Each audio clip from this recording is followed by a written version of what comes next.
Bonjour tout le monde, alors aujourd'hui on se retrouve pour une toute nouvelle vidéo où je vais tester 2 recettes de slime sans colle et sans borax de mes abonnés et j'espère vraiment que l'une des deux au moins va fonctionner, donc écoutez, c'est parti! Avant de commencer, n'hésitez pas à liker et partager, n'hésitez pas à vous abonner si ce n'est pas encore fait et à activer la cloche des notifications. N'hésitez pas aussi à me laisser un petit commentaire en me donnant l'une de vos recettes de slime sans colle que vous souhaitez me voir tester dans une prochaine vidéo. La première recette de slime sans colle qui m'a été donnée en commentaire, il me faut de la pâte à fixe et de la mousse à raser et normalement je dois obtenir un fluffy slime. Alors je sais que la recette pâte à fixe et gel douche fonctionne pour obtenir un slime normal, limite un peu butter. Et avec la mousse à raser, écoutez, je n'ai jamais testé, donc c'est parti, c'est ce que nous allons faire. Là j'ai pris quelques carrés de pâte à fixe, celle que j'utilise c'est celle de chez Jiffy, elle ne coûte que 1 € et franchement elle est juste top. Elle est plutôt facile à malaxer comparée à d'autres pâtes à fixe. Il faut juste la travailler un petit peu, c'est ce que je vais faire d'ailleurs avant d'ajouter la mousse à raser.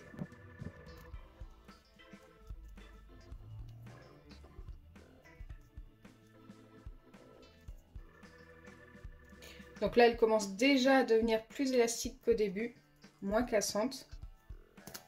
Alors qu'avec d'autres pâtes à fixe ça serait beaucoup plus long.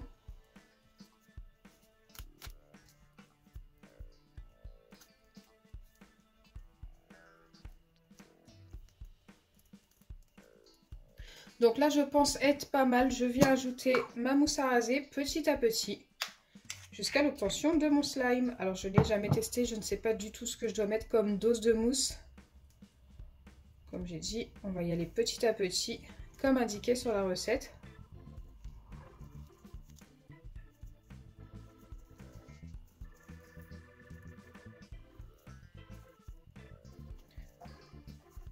Je continue, pour l'instant ça n'a pas changé grand chose.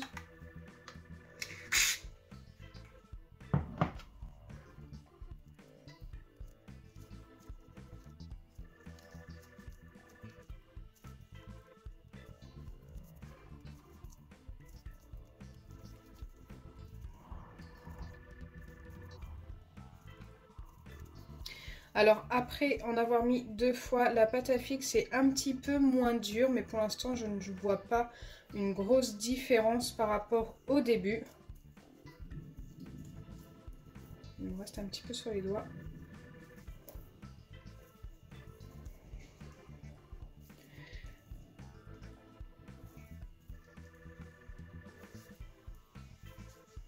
Je vais donc continuer plusieurs fois comme ceci.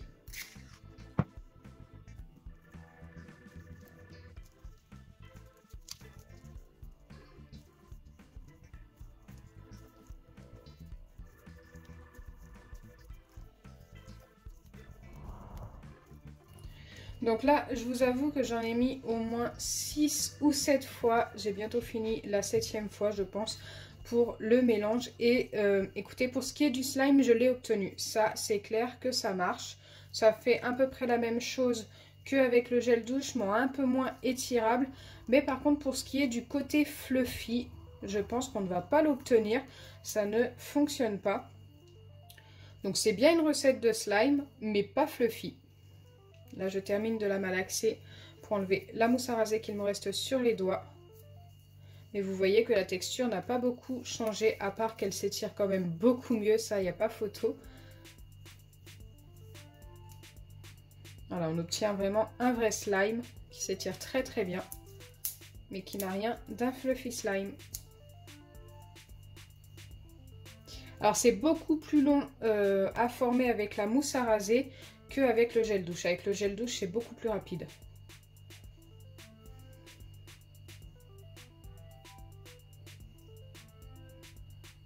Donc c'est quand même une recette de slime validée à 90%.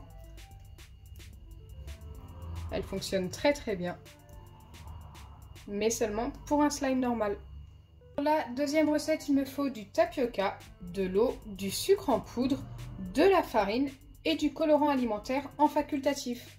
Je dois commencer par verser une demi-cuillère de farine dans mon récipient, c'est ce que j'ai fait, j'ai mesuré une demi-cuillère avec cette cuillère-là. Ensuite, je dois également ajouter une demi-cuillère de sucre en poudre. et une cuillère entière de tapioca.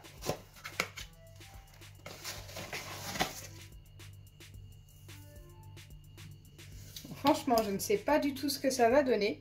Donc là, je dois déjà mélanger ces 3 ingrédients-là pour que ce soit le plus homogène possible. On va faire en sorte que ce soit bien homogène, mais ça va pas trop se voir au final. On voit plus le sucre et la farine.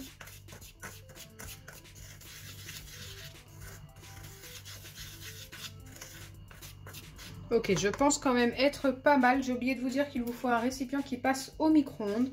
Donc moi, c'est ce que j'ai fait. Et ensuite, je dois venir ajouter de l'eau. Donc l'eau, il m'en faut 4 doses.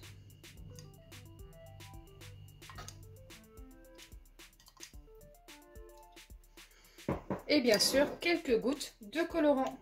Donc j'ai décidé de mettre du colorant alimentaire jaune.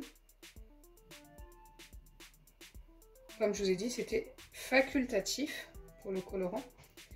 Je pense que si ça fonctionne, ce sera plus joli. Ensuite, je dois bien mélanger pendant environ 1 minute.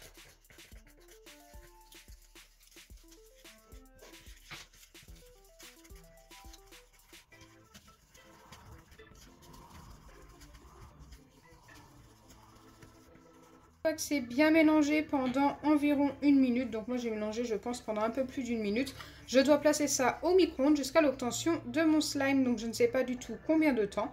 Je vais commencer par 20 premières secondes et je reviens vers vous.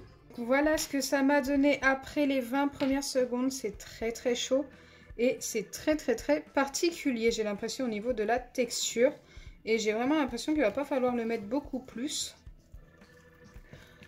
Bon là c'est resté quand même beaucoup trop liquide, mais le truc c'est que ça s'est quand même épaissi très vite, donc je ne sais pas trop. Je pense que je vais mettre ça 5 voire 10 secondes grand max. Encore au micro-ondes et ensuite je reviendrai vers vous et je pense qu'il faudra attendre que ça refroidisse pour obtenir notre slime. Mais c'est vrai que là c'est très particulier quand même. Donc là je pense que je vais m'arrêter à 5 secondes. Regardez, si je vois que c'est encore trop pâteux comme ça, et bien je remettrai 5 secondes. Je vous redis. Mais ouais, c'est très particulier. Donc là, j'ai remis ça 2 fois 5 secondes car une fois, je pense que ça n'aurait pas suffi. C'est resté quand même très pâteux, mais également un petit peu élastique.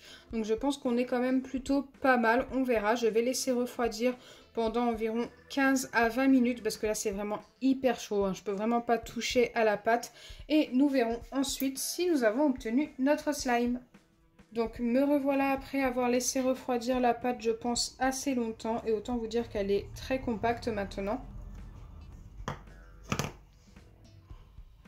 Mais par contre, elle ressemble à un slime, hein, mais ça n'en est pas un. C'est beaucoup trop cassant. Je ne sais pas s'il y a eu une erreur de ma part ou une erreur de dosage de la part de l'abonné qui m'a donné cette recette. Mais ça n'a pas fonctionné. Je pense que ce n'était vraiment pas loin. Peut-être qu'il manque un petit peu d'eau pour que ce soit plus élastique et qu'on puisse le laisser chauffer plus longtemps au micro-ondes. Mais là, c'est vrai que ça n'a pas... ça n'est pas assez élastique malheureusement. Donc je ne peux pas valider cette recette. Voilà, sur les 2 recettes, une seule a fonctionné et c'est celle-ci. Mais autant vous dire qu'elle est plutôt pas mal, elle fonctionne super bien avec la pâte à fixe et la mousse à raser, donc c'est vraiment pas grand chose, juste seulement 2 ingrédients. Vous pouvez très bien ajouter du colorant si vous le souhaitez, je pense en facultatif. J'espère sincèrement que ma vidéo vous aura plu. Si c'est le cas, n'oubliez pas les pouces bleus, partagez et abonnez-vous. Bisous les amis.